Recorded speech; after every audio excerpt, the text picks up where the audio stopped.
All right, one other thing that we need to talk about is how to determine whether or not a source is credible, and if it is credible, how to use the source, and if it is non-credible. I almost said incredible. If it's an incredible source, how do you use it?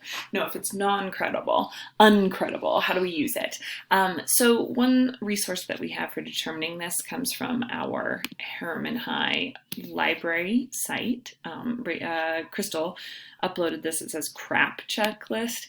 Oh, I hate acronyms so much. It's the worst part about education, but it can be useful to look at this. So currency, how old is the information, is going to be very important for this essay. You're not going to find the terms coronavirus or COVID-19 in very old resources, but sorry, that was bothering me. But you might find information that at this point is from a month ago, and that information is going to be outdated. Every single day we get loads of information on this virus that is changing the way that we see it, right? So it's going to be really important to know how new the information is, and for this, is it current enough for your project? You're going to have it be pretty darn current in order to trust this information, right? The other thing is about reliability, the R. So where did it come from, and how much can you trust the place it comes from? A lot of this comes from experience with sources. So if you haven't in your life read a lot of news, this might be kind of hard to determine at first. So right now it says, hint, you can always Google the organization to find out more. You should Google things. We are so lucky to live in an era where you don't have to just sort of guess on this stuff. Google it, find out what other people are saying about the organization, and that's going to give you a good hint. But I also wanted to show you this, because this is something that I've taken a look at when I'm trying to decide, okay, which kind of sources here can I give to my students that their parents won't get mad at me, or the students themselves won't get mad at me for being too biased, you know? So some of these I've heard of and some of these I haven't, to be honest. But you look over here, and this is sort of the liberal left side of things, and this is the conservative right side of things. And you see how there is this curve of what is more reliable here. Right here we've got like this kind of like opinion line, that anything below this is basically just factually incorrect. Anything from like here to here is just a lot of opinion, even though they are based on facts. And then up here you start to get into fact reporting sources. And you can kind of look at the line here to see how much you can trust them on a political spectrum. So something like BuzzFeed News or Mother Jones or Huffington Post, that's going to be over here to the left. Actually, just as a I'm going to pause first, because sometimes this is blocked for good reason. So this definitely proves my point here. Mnuchin jaw dropper, record jobless claims not relevant. You look at the way that that headline is framed, and it is very clearly extremely critical of Mnuchin, a Trump administration member, right? And it says jaw dropper. That is not neutral language. That is highly biased language, right? And then it pulls out a quote from what he was saying that it makes him look fairly ridiculous. And you look at the headlines here, and it's like Trump courts evangelicals with goal to reopen economy by Easter. Courting evangelicals is definitely something that this publication is going to be critical of. They're critical of big business here with Amazon. They are critical of religion. And here it says Federal Reserve Chair contradicts Trump. So you'll see a lot of headlines on Huffington Post about sort of Trump gaffes, or other people saying, other credible people saying that guy's an idiot or whatever. So this is an example of one of the more liberal sources. Even in their ads, you can kind of see how they lean that way. It doesn't mean they're totally unreliable. I am just saying that there is a bias there, right? You see over here on the other side of things a quite different spin. Here we are, Beijing peddles medical supplies, anti-US propaganda to countries hit hard by coronavirus.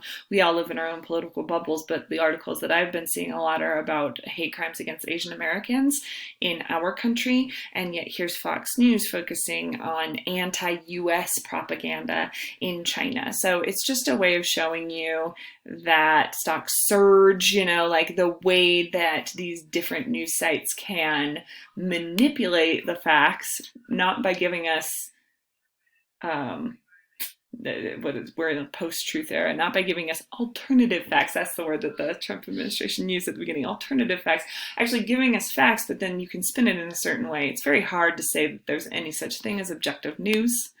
And I think my father would definitely have some things to say about PBS and NPR being over here and the fact reporting sources. But coming from your communist teacher, yeah, these are some good sources to look at. The New York Times, Washington Post, BBC, Wall Street Journal, Christian Science Monitor, Economist, look to those sources. Try to stay away from these sides unless you are looking for opinions. And CNN these days is pretty much just trash. It's not quite as low as the Inquirer, but you can kind of see how they're judging that one.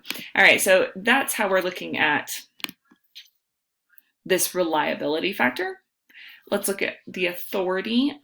If the article does not have an author, it is not a super credible source. So look for the author's name. And then again, you're not going to know that author most likely. So Google that author, find out what their level of credibility is, find out what their level of education is, what they do for a living. Are they a freelance writer? Do they make their money casting out their opinion into the world? Or are they part of some previous administration? Are they a professor? Find out who this person is. You can even go further. If they have an email address and contact information, that's an even better sign that they are a credible person because they're not afraid to get the feedback from people, right? And then the last one to look at is the purpose of the argument. So for the purpose, I'm going to kind of go to my notes because they're a little more specific. The purpose, you are looking at the intended audience and the level of objective or emotional language. So if you can tell exactly who this article is pandering to, that's a sign that it's a pretty bad source.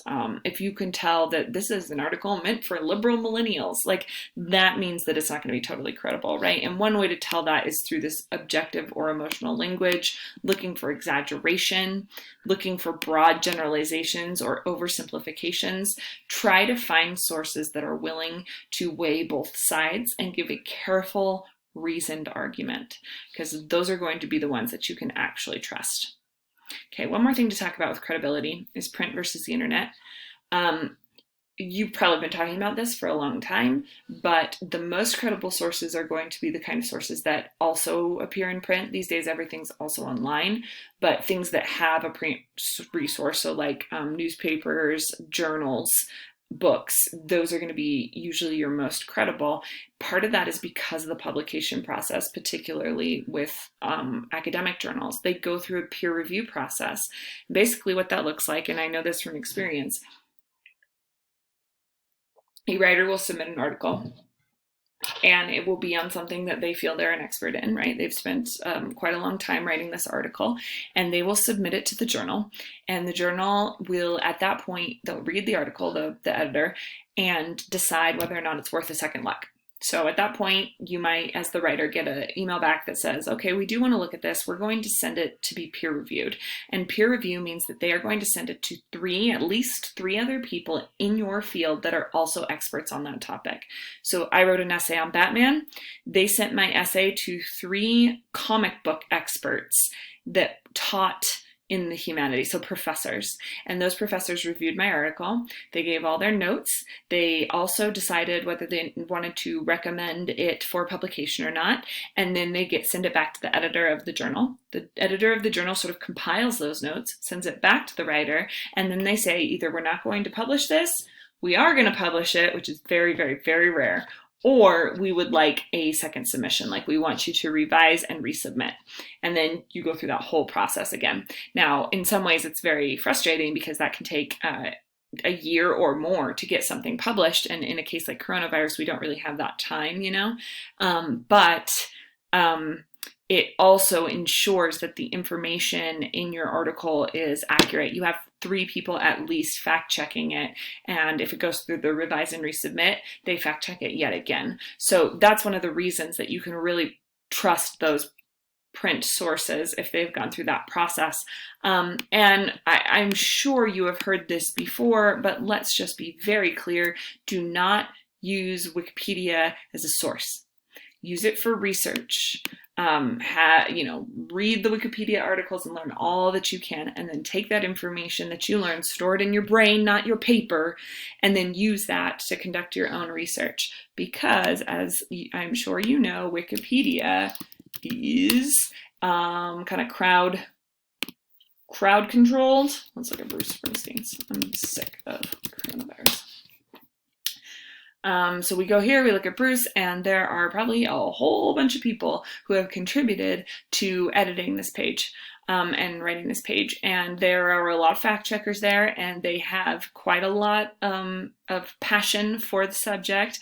But what you want to do, instead of citing the Wikipedia source, because these are not necessarily educated experts, is you can go to their sources. All right, so here it says, I know this bit of information. He pretended that he was crazy so that he couldn't make the draft for Vietnam. Don't judge him too harshly, Vietnam. It was complicated. He was 19. But anyway, so you go to the citation, and it will actually tell you what the original source for this was. And if it opens up here, Rolling Stone is going to be a far more credible source because they will have fact checkers and an editor and so on. It will be a far more credible source for this information. Oh, I love that picture. So you can go through this and you can get that same information, but now you know that it is real. So on your Works Cited page that you're going to be working on, I don't want to see any Wikipedia sources. But let's talk about how to use the credible and the uncredible sources. Using credible sources backs you up.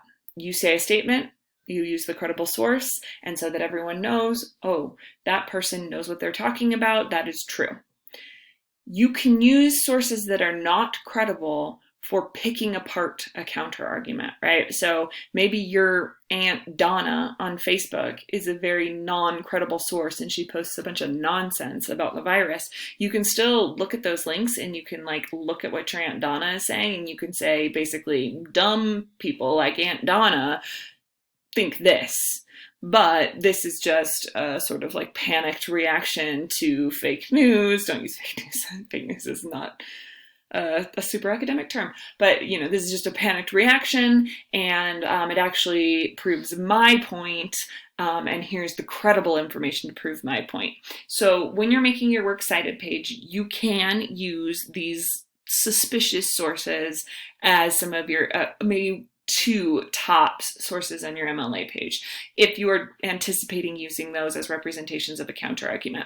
I will say, though, you still want to be credible with your counterargument too. Acknowledge when other people have good points of view. We've been talking about that a lot, and we will continue to talk about that.